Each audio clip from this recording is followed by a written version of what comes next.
Hello everyone, welcome to our YouTube channel. तो जैसा कि आपको थंबनेल से पता चल गया होगा कि आज हम लोग ओडीई का ये वाला क्वेश्चन डिस्कस करने वाले हैं। इस क्वेश्चन का जैसा कि हमने अपने आंसर की में बी और डी ही ऑप्शन दिया था, और आपके ऑफिशियल आंसर की में भी ये बी और डी ही है।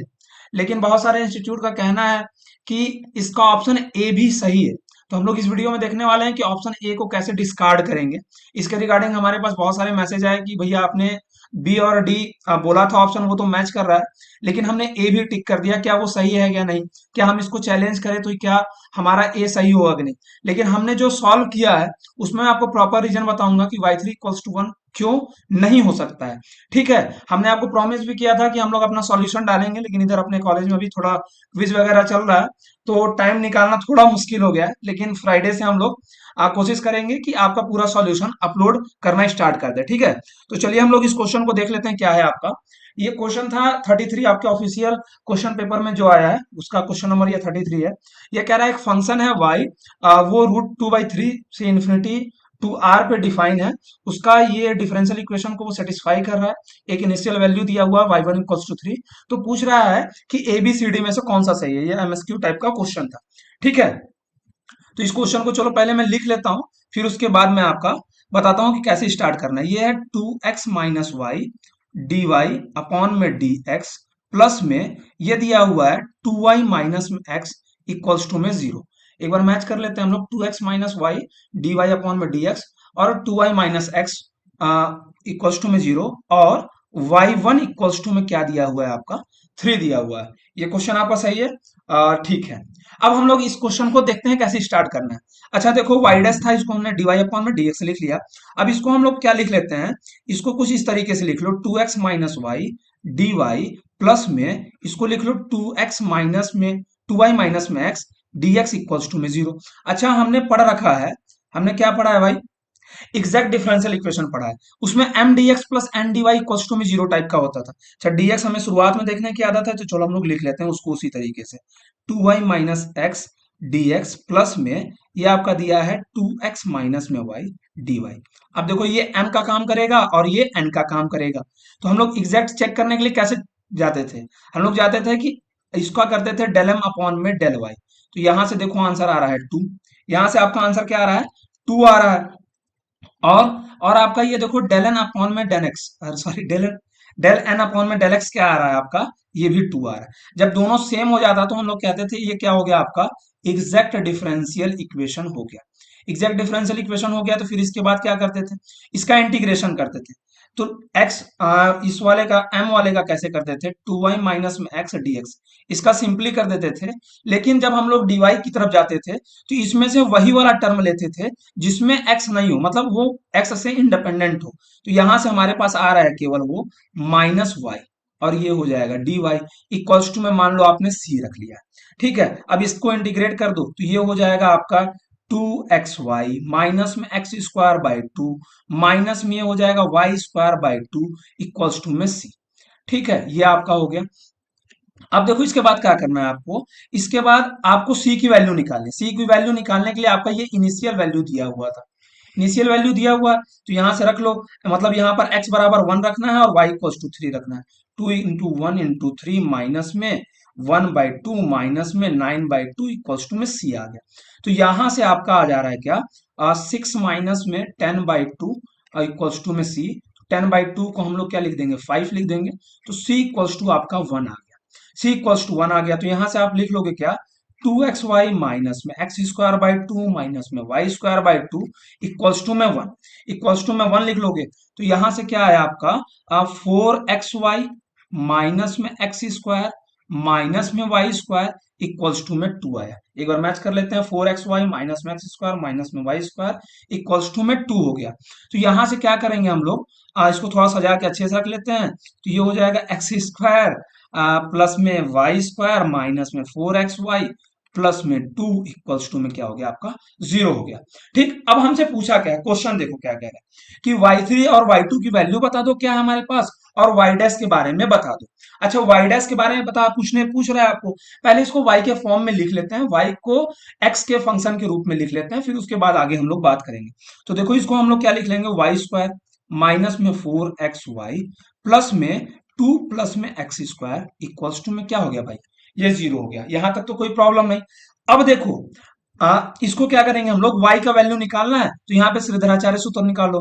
क्या होता है वो क्वाड्रेटिक इक्वेशन को सॉल्व करने के लिए, वो होता है x इक्वल्स टू में आपका होता है minus B plus minus B square minus root में B square minus four A C upon में टू है। तो यहाँ पे बी का काम कौन सा कर रहा है, माइनस फोर एक्स, तो minus minus four X plus minus B square, तो यहाँ पर हो जाएगा 16 स्क्वायर माइनस में फोर, ए की वैल्यू वन है, सी की वैल्यू आपकी हो गई टू प्लस में एक्स स्क्वायर। देखो मैं बहुत धीरे धीरे जा रहा हूं ताकि हर एक चीज आपको समझ में आए। Two A two into one one हो गया, तो यहां से y की वैल्यू आ गई four X plus minus root में 16 माइनस में फोर, 12x स्क्वायर माइनस में आपका 8 हो गया अपॉन में 2 हो गया। 4 कॉमन ले लोगे, रूट के बाहर आएगा 2 हो जाएगा, 2 से 2 कैंसिल, y इक्वल्स टू में 2x प्लस माइनस रूट में आपका हो जाएगा 3x स्क्वायर माइनस में 2।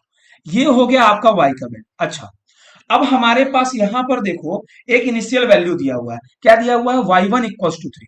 अच्छा, हमारा ये सॉल्यूशन है तो हमारा वो कंडीशन सेटिस्फाई होना चाहिए। कौन सा कंडीशन भाई, कि y1 इक्वल्स टू में क्या हो जाए, 3 हो जाए। तो हम लोग देखो रखते हैं x बराबर 1 रखो, तो देखो क्योंकि दोनों फंक्शन ले सकते हैं अगर दोनों सेटिस्फाइड हो जाए। अगर कोई एक होगा तो एक को छोड़ना पड़ेगा, एक को रखना पड़ेगा।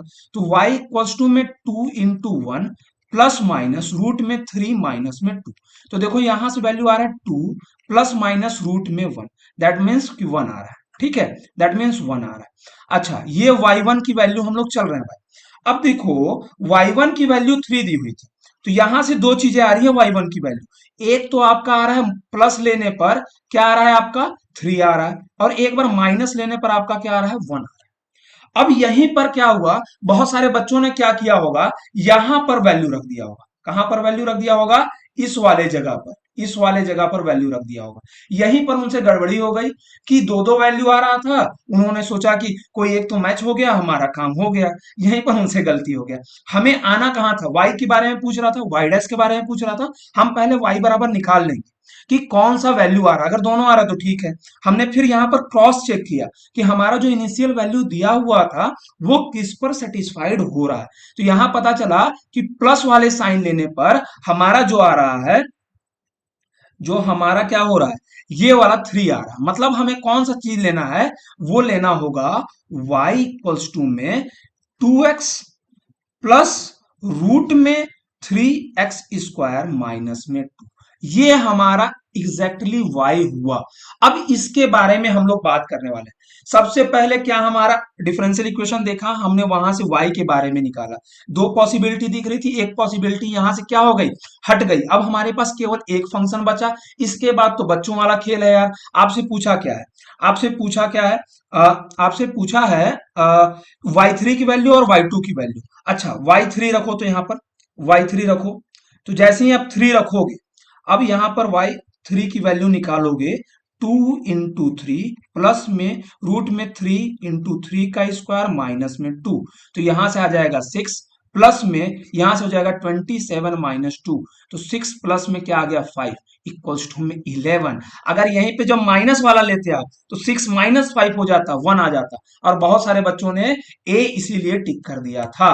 तो यहां से आपको बात समझ में आ गई होगी कि y3 बराबर 11 ही होगा, और हमारा y3 इक्वल्स टू 1 आपका गलत ऑप्शन दिया हुआ है।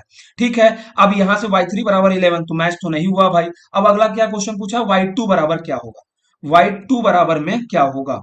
तो देखो y2 बराबर में क्या होगा, y2 बराबर में 3 इंटू में 2 प्लस में रूट में 3x स्क्वायर था तो 4 हो जाएगा, माइनस में क्या है आपका, माइनस में 2 है, तो ये 2 हो गया। तो यहां से आपके क्या पता चल गया, 6 प्लस में रूट में 12 माइनस 2 10। तो यहां पर देखो आपका ऑप्शन क्या हो गया, ये वाला कहाँ गया भाई, ये वाला दिख तो नहीं रहा होगा, लेकिन y2 बराबर है 4 प्लस में रूट 10 आपका क्या हो गया, सॉरी सॉरी सॉरी एक मिनट, 2x था, तो यहाँ पर ये भी 2 होगा, ये 4 हो जाएगा। ठीक है, सॉरी, यहाँ पर आपका 4 हो जाएगा। ठीक है, 4 रूट 10 आपका सही ऑप्शन हो गया। अब हमसे क्या पूछा, y डैश के बारे में पूछा। y, पहले y बराबर क्या लिखा है, एक बार फिर से लिख लेते हैं। y बराबर आपका दिया हुआ है 2x, 2x प्लस में रूट में 3x² माइनस में 2 दिया हुआ। अब आपको वाई डैश के बाउंडनेस के बारे में बात करना है इंटरवल में, तो पहले वाई डैश आपको पता होना चाहिए। तो वाई डैश मतलब क्या, एक्स के रिस्पेक्ट में डिफरेंशिएशन करना है। 2 प्लस में ये हो जाएगा 1/2 रूट में 3x² माइनस 2 इंटू में ये हो गया 6x। तो यहां से क्या पता चल गया आपका, ये हो गया 2 प्लस में 3x अपॉन में रूट में 3x² माइनस 2। ये वाई डैश के बारे में पता चल गया। अब देखो, इस फंक्शन का जो डोमेन है वो क्या है, वो है आपका 3x² minus 2 not equal to 0, और क्या होना चाहिए 3x² minus 2 strictly greater than 0। ये ऐसा क्या कह सकते हो आप, ऐसे कह सकते हो नॉट इक्वल टू 0 और ग्रेटर देन 0 होना चाहिए, मतलब कि 3x² माइनस 2 ग्रेटर देन 0। ठीक है, तो यहां से ये आपको पता चल गया, मतलब आपका जो x का वैल्यू होना चाहिए या तो क्या होना चाहिए, -√2/3 से छोटा होना चाहिए या तो √2/3 से बड़ा होना चाहिए। ठीक है, मतलब ये हमेशा जो डिफाइन है वो 2/3 से बड़ा के लिए डिफाइन है, या x लेस देन माइनस में √2/3 से छोटे के लिए डिफाइन है। ठीक है, ये डोमेन हो गया। और ये अपने डोमेन में क्या है, हमेशा कंटिन्यूअस है। क्या है, कंटिन्यूअस है। ठीक है, तो यहां से पता चल गया कि 3x² माइनस 2 बराबर 0 नहीं होना चाहिए। अब हम लोग अपना ऑप्शन देख लेते हैं। ये बोल रहे हैं √2/3, 1 पे क्या ये बाउंडेड है। अच्छा, हमारे डोमेन में नहीं है, लेकिन उसके अलावा हर जगह क्या है आपका, ये कंटिन्यूअस है। तो देखो हम लोग इसकी लिमिट के बारे में बात करते हैं। अब हमारा क्या बोल रहा है, ये 2/3, 1 पर हमारे इसके बाउंडनेस के बारे में चेक करना है। ठीक है, कंटिन्यूअस है, तो हम अगर कंटिन्यूअस फंक्शन का बाउंडनेस चेक करना रहता है किसी भी इंटरवल पे, तो हम लोग बस उसके एंड पॉइंट पर लिमिट देख लेते हैं कि क्या हो रहा है। अगर क्लोज्ड है तो उस पॉइंट पर वैल्यू, और अगर क्या है आपका ओपन इंटरवल है तो उस पॉइंट पर लिमिट देखना रहता है। ठीक है, तो अब जैसे ही आप देखोगे कि लिमिट लिमिट जो है एक्सटेंड कर रहा होगा रूट में 2/3 पर, तो ये देखो क्या हो जाएगा, ये आपका इन्फिनिटी की तरफ जाने लगेगा। ये कहां जाने लगेगा, इन्फिनिटी की तरफ जाने लगेगा। मतलब कि ये बाउंडेड नहीं हुआ, ये बाउंडेड नहीं हुआ। तो ये आपका ऑप्शन खत्म हो गया कि √2/3, 1 पे बाउंडेड है या नहीं। अब आगे आते हैं हम लोग। अब हमारा चेक करना है क्या, कि जब हमारा जो क्या हो, इंटरवल 1 से इन्फिनिटी हो, तो 1 से इन्फिनिटी के लिए हम लोग क्या बोले हैं कि आपको लिमिट चेक करना होगा। तो Y dash limit limit extending to 1 पर क्या हो जाएगा, इसकी लिमिट की वैल्यू हो जाएगी, डायरेक्टली आपको वैल्यू बस रखना होगा 2 प्लस में 3/1, तो यहां से आपका आ जाएगा 5। यहां से आ गया 5। अब लिमिट एक्सटेंडिंग टू इन्फिनिटी रखते हैं, एक्सटेंडिंग टू इन्फिनिटी रखोगे तो देखो ये 2 का 2 रहेगा। और आपको पता होगा जब लिमिट निकालते हैं और वो इन्फिनिटी पर जाता रहता है, तो ऊपर वाले में जो मैक्सिमम पावर होता है, नीचे वाला जो मैक्सिमम पावर होता है, उनका कोफिशिएंट आ जाता है। तो यहाँ से 3 आ जाएगा, और यहाँ से क्या हो जाएगा, ऊपर x मैक्सिमम x⁻1 और x² यहाँ पर भी है, यहाँ से बाहर निकलेगा तो आपका क्या हो जाएगा, √3। यहाँ से क्या हो जाएगा आपका √3, तो ये हो जाएगा 2 प्लस में √3। तो देखो कंटिन्यूअस फंक्शन था और एंड पॉइंट पर लिमिट एग्जिस्ट कर रहा है, दैट मीन्स कि यहाँ पर ये 1 से इन्फिनिटी तक क्या हो गया, ये बाउंडेड हो गया। क्या हो गया भाई, ये बाउंडेड हो गया। यहां से हमें पता चला कि जो आपका ऑप्शन था ये आपका ये वाला सही था, और वाई डैश जो था वो बाउंडेड था, ये वाला। तो अब आपको इस क्वेश्चन में तो कोई डाउट नहीं रह गया होगा, जहां तक मुझे लगता है।